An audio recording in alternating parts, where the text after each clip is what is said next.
بسم اللہ الرحمن الرحیم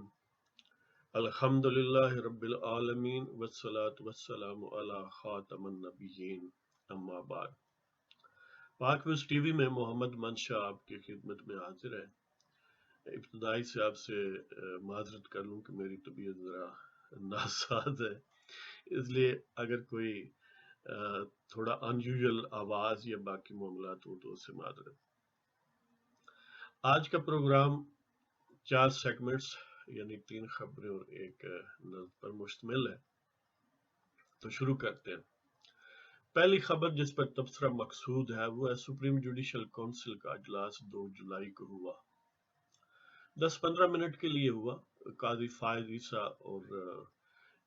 جسٹس کے آغا سندھ ہائی کورٹ سے جو ہے ان کے خلاف ریفرنسز کنسیڈر کیے گئے۔ اٹارنی جنرل صاحب جو ہیں وہ پیش نہیں ہوئے اور مبینہ طور پر دونوں ججز بھی ان پرسن پیش نہیں ہوئے۔ ریٹن رپلائی انہوں نے سبمٹ کیا،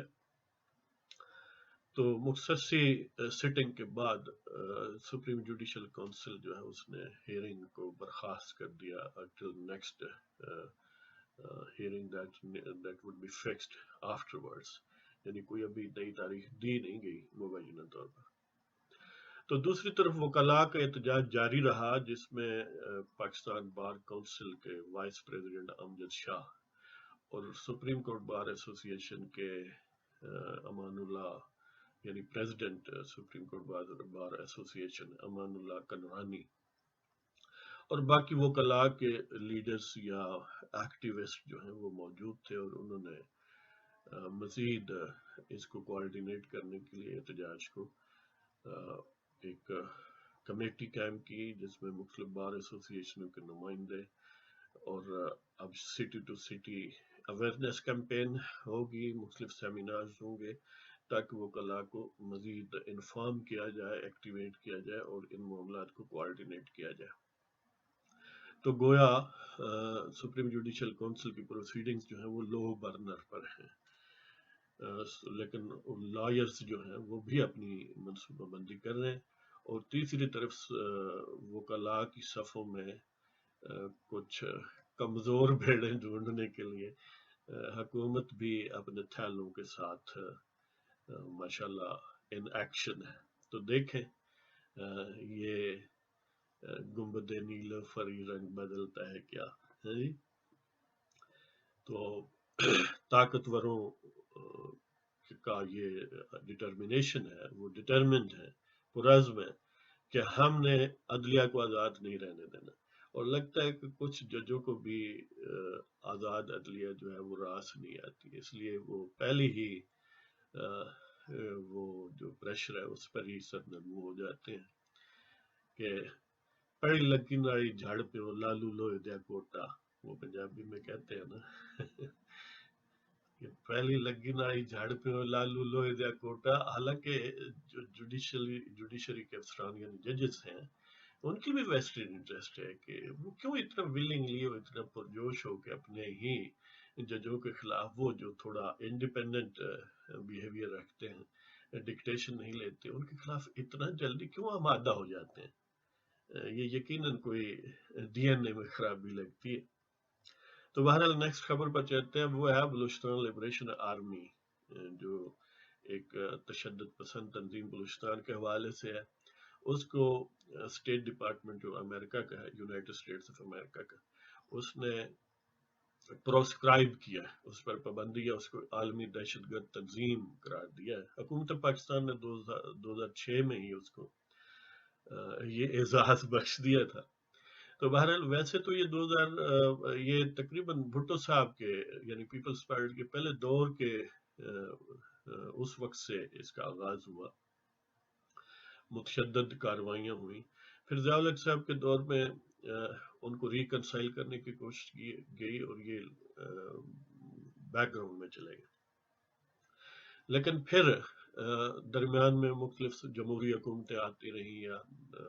نیم جمہوری حکومتیں، اور ان معاملات کو ظاہر ہے جمہوری حکومتوں میں زیادہ ڈسالو کرنے کا میکانزم ہوتا ہے، تو یہ دبے رہے۔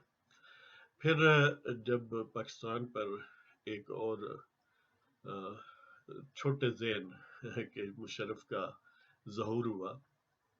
پاکستان پر، اس کی وہ نمودار ہوا، تو کئی بیماریوں نے سر اٹھایا، جن میں سے ایک یہ بھی تھی۔ اس میں نواب خیر بخش مری کو گرفتار کرنے کی کوشش کی گئی، یا گرفتار کیا گیا، تو اس کے نتیجے میں پھر یہ تشدد آہستہ آہستہ بڑک اٹھا۔ اس کی قیادت عموماً مری قبائل یا ان کے سرداروں کے صاحبزادوں کے ہاتھوں میں ہے، لیکن اوور آل بلوچستان کی فضا جو ہے وہ اس کو خراب کرنے میں نواب اکبر بگٹی کا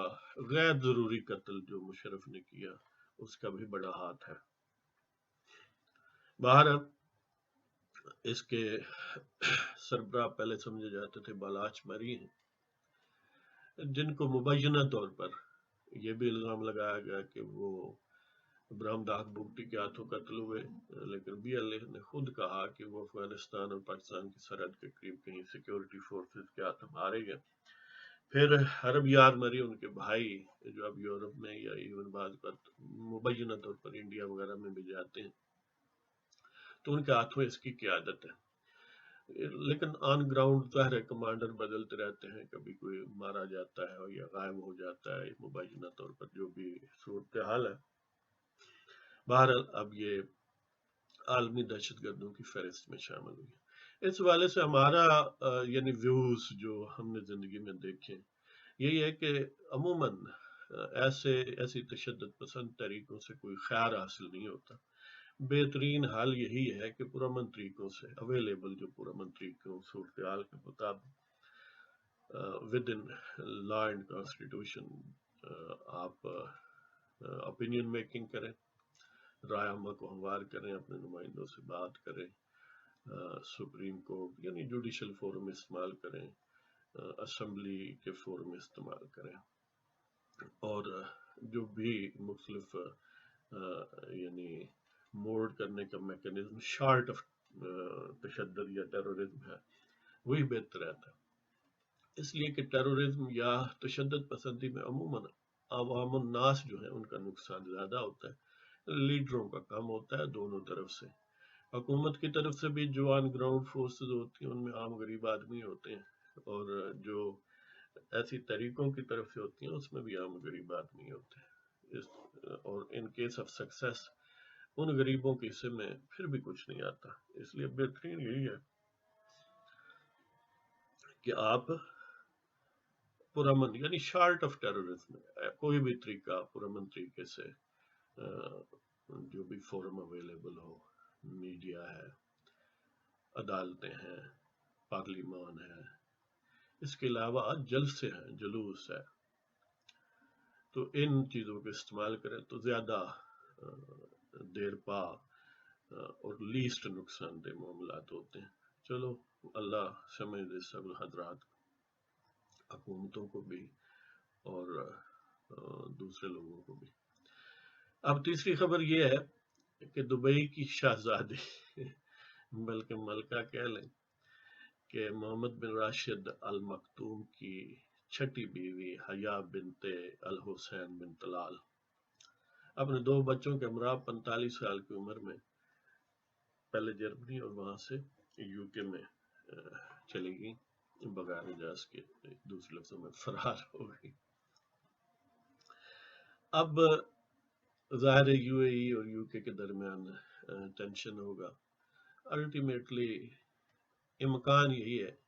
کہ کوئی ایسا وے آؤٹ ڈھونڈ لیا جائے گا جس سے ان کی واپسی یا ان کا منہ بند ہو جائے، اس لیے کہ یو اے ای کنیکٹڈ باقی گلف کوآپریشن کونسل، سعودی عربیہ وغیرہ وغیرہ۔ دوسری طرف برٹش کے بھی اپنے ٹریڈیشنز ہیں، وہ بھی اس معاملے میں بڑا سینسیٹیو ہے۔ دیکھیں کیا بنتا ہے، لیکن الٹیمیٹلی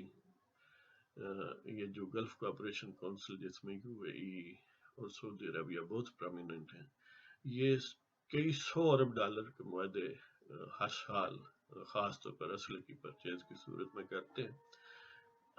جن کو ٹھکرانا اتنا آسان نہیں ہے۔ یو ایس پریزیڈنٹ ٹرمپ تو کلیئرلی کہتا ہے کہ میرے لیے یہ انسانی حقوق، یہ وہ ٹوپی ڈرامہ جو ہے، یہ $100 بلین کے معاہدوں کے مقابلے میں کچھ بھی نہیں ہے، اس لیے ہم ان کو لفٹ نہیں کراتے۔ تو برطانیہ والے بھی تاجرانہ ذہن ہی رکھتے ہیں، دیکھیے کیا بنتا ہے۔ بہرحال یہ توقع عجیب ہے کہ مغربی ٹریڈیشن کے حساب سے، مغربی تہذیب کے حساب سے اپنے گھر میں رہیں، پوری زندگی اسی طرح مولڈ کی ہوئی ہو، بچوں کو تعلیم دینی نہ دیں، مغربی جو لفنگ بازی ہے اس میں ان کو گروم کریں، اور پھر یہ توقع رکھیں کہ وہ گھر سے باہر بھاگیں گے نہیں، یہ توقع بھی کچھ غیر حقیقی سی ہے۔ اس سے پہلے اسی محمد بن راشد المکتوم کی بیٹی شیخہ لطیفہ بھاگ گئی اور انڈیا کے ساحل یا سری لنکا کے ساحل کے قریب اس کو سیکورٹی فورسز کی مدد سے واپس زبردستی لایا گیا، لیکن اس دفعہ یہ کامیاب رہی۔ یہ جو حیا بنت الحسین ہے، یہ اردن کے سابق بادشاہ حسین ون کی بیٹی ہے، یعنی موجودہ جو کنگ عبداللہ ہے اردن کا، اس کے باپ کی بیٹی، یعنی اس کی بہن ہے۔ مائیں مختلف ہیں، باپ ایک ہے، یعنی میکے بھی بادشاہ ہیں اور سسرال بھی بادشاہ ہیں، پھر بھی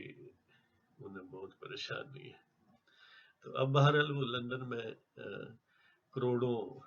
ڈالر، کروڑوں پاؤنڈ، بلکہ برٹش پاؤنڈ کے محل میں رہ رہی ہیں، اور اب ظاہر لیگل بیٹل اور مختلف بیٹل ہیں اور انڈر گراؤنڈ بیٹل ہیں اور پتہ نہیں کیا کیا،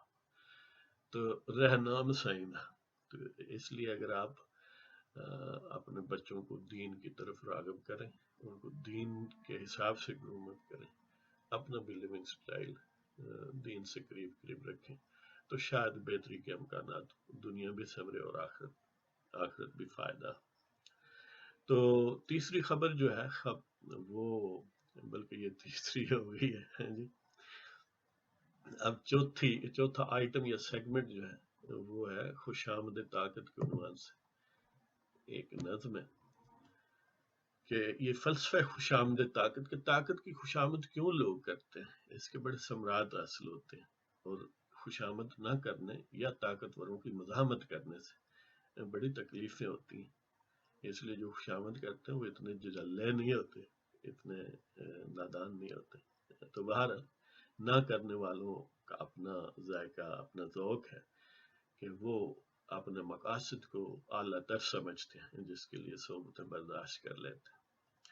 اگر طاقتوروں کی مزاحمت کی جائے تو آپ پر مقدمات بن سکتے ہیں، کہیں جاتے جاتے آپ کی جیب سے ایٹم بم نکل سکتا ہے، کہیں ہیروئن نکل سکتی ہے، کہیں وہ چلنے پھرنے والی ہیروئن بھی نکل سکتی ہے، تو بہت ساری چیزیں برآمد ہو سکتی ہیں اگر طاقتوروں کی بات نہ مانے۔ تو اس لیے خوش آمد کرنے کا اور طاقتوروں کی بوٹ مانجنے کا بہترین یہی طریقہ، یعنی زندگی کا بہترین سٹائل یہی ہے کہ طاقتوروں کی پوجا کریں، ان کے بوٹ پالش کریں اور زندگی انجوائے کریں۔ بہرحال خوش آمد طاقت کے عنوان سے آپ کی خدمت میں نظم پیش کرتے ہیں کہ خوش آمد طاقت میں جو پرجوش نہیں، خوش آمد طاقت میں جو پرجوش نہیں، ناعاقبت اندیش ہے اسے ہوش نہیں۔ خوش آمد طاقت میں جو پرجوش نہیں، ناعاقبت اندیش ہے اسے ہوش نہیں۔ لیلہ زیست روٹھ جائے ہے اس سے،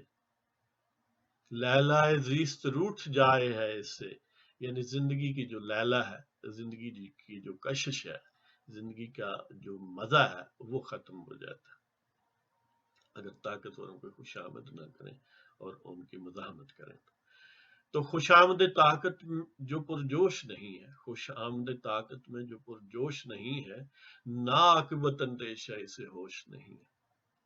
لیلہ زیست روٹھ جائے ہے اس سے، ہمراہ اہل ظلم جو محو ناو نوش نہیں ہے، ان کے ساتھ مل کے زندگی انجوائے کرو، بوٹ شوٹ پالش کرو، سیٹ ہو جاؤ۔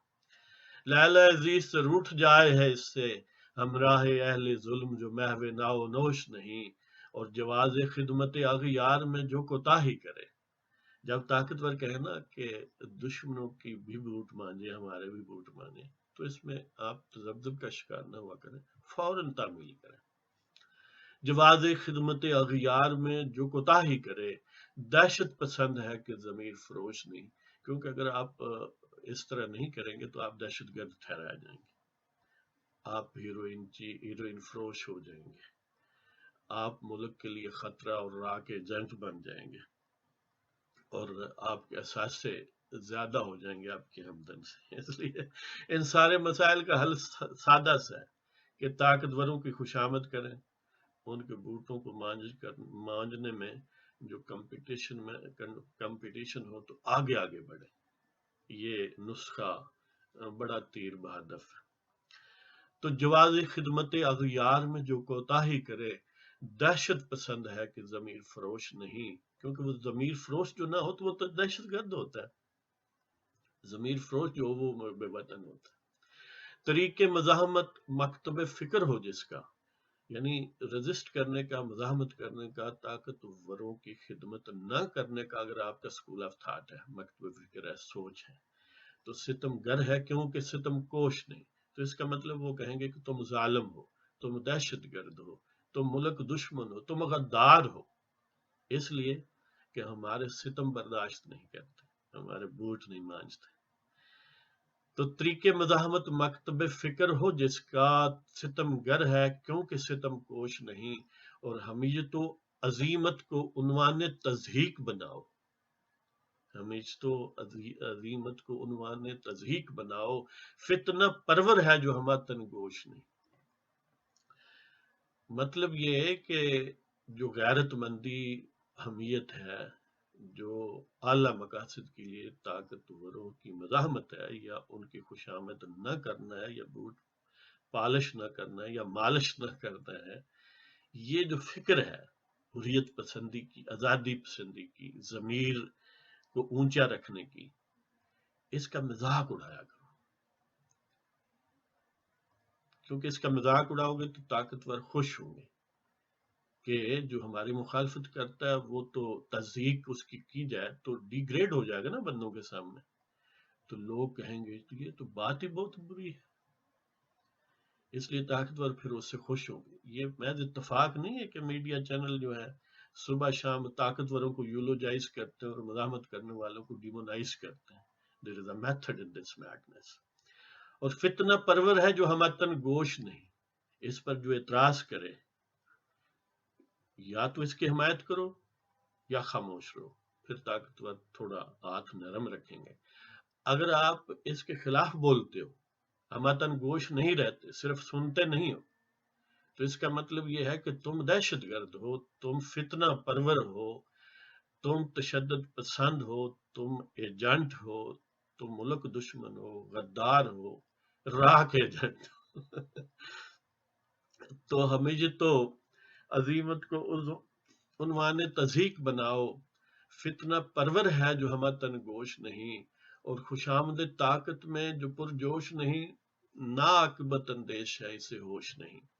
خوشامد طاقت میں جو پرجوش نہیں، نا عاقبت اندیش ہے اسے ہوش نہیں۔ لیلہ زیست روٹھ جائے ہے اس سے ہمراہ اہل ظلم جو محو ناو نوش نہیں۔ اور جواز خدمت اغیار میں جو کوتاہی کرے دہشت پسند ہے کہ ضمیر فروش نہیں۔ طریق مزاحمت مکتب فکر ہو جس کا، ستم گر ہے کیونکہ ستم کوش نہیں، اور حمیت و عظیمت کو عنوان تضحیک بناؤ، فتنہ پرور ہے جو ہماتن گوش نہیں۔